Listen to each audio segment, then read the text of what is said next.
হাফিজুর রহমান সিদ্দিকী সাহেব আজকে এখানে আসবেন এই জন্য ইন্তজাম। হাফিজুর রহমান সিদ্দিকী সাহেব আজকে এখানে আসবেন এই জন্য আজকের এই মাহফিলের ইন্তজাম।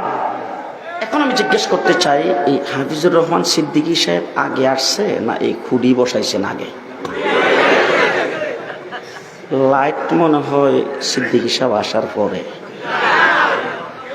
লাইটও আগে, মাইক তো উনি আসার পরে, মাইকও আগে, স্টেজটা উনি আসার পরে, স্টেজও আগে। জি, আপনারা তো আইছেন উনি আসার পরে, আপনারাও আগে।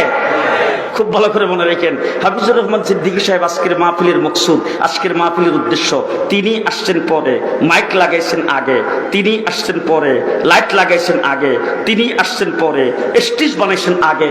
ঠিক তেমনি করে মুহাম্মদুর রাসূলুল্লাহ সাল্লাল্লাহু আলাইহি ওয়াসাল্লাম গোটা সৃষ্টি জগতের উদ্দেশ্য, গোটা সৃষ্টি জগতের মকসুদ, হযরতে আদম আলাইহিস সালাম থেকে 1,24,000 পয়গম্বর পৃথিবীতে আসছেন আগে, আমার নবী পৃথিবীতে আসছেন পরে। আল্লাহ পাক চন্দ্রে সূর্যের লাইট লাগাইছেন আগে, আমার নবীকে পৃথিবীতে প্রেরণ করেছেন পরে।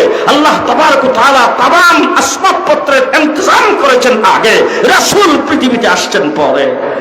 ইলম থেকে জুনায়েদ বাবনগরী হওয়া সম্ভব, নবুয়তি ইলম থেকে নূর হোসেন কাসিমি হওয়া সম্ভব, নবুয়তি ইলম থেকে হাফিজ হুজুর হওয়া সম্ভব, নবুয়তি ইলম থেকে ফকরে বাঙ্গাল হওয়া সম্ভব, নবুয়তি ইলম থেকে হাফিজুর রহমান সিদ্দিকী হওয়া সম্ভব, নবী হওয়া সম্ভব।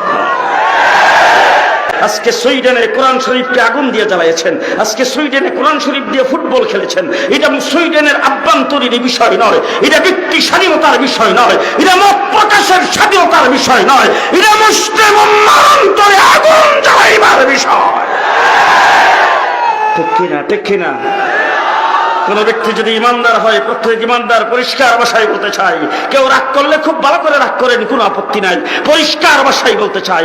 আজকে সুইডেনের রাষ্ট্রদূতকে তলব করে তার প্রতিবাদ করেছেন, ধন্যবাদ জানাই। তবে প্রতিবাদ কোরআন শরীফকে যারা লাথি মেরেছে, কোরআন শরীফকে যারা ছিঁড়ে ফেলেছে, যারা আগুন দিয়ে জ্বালাইছে, তাদের সঙ্গে প্রতিবাদ করলেই হবে না, সূর্য ওঠার আগে তাদেরকে বাংলাদেশ থেকে বিদায় করে দিতে হবে। আস্তে কর, যারা বানরের সন্তান তাদের বাড়ি জান্নাতে হবে না। এই জন্যই বলছি আশেপাশে থাকে দেখতে যে জাফর ইকবালের দলের কেউ আছে কিনা।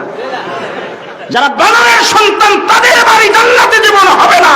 54,000 বর্গ মাইলের ভিতরে 92% মুসলমানের দেশে তাদের জায়গা হবে না, হবে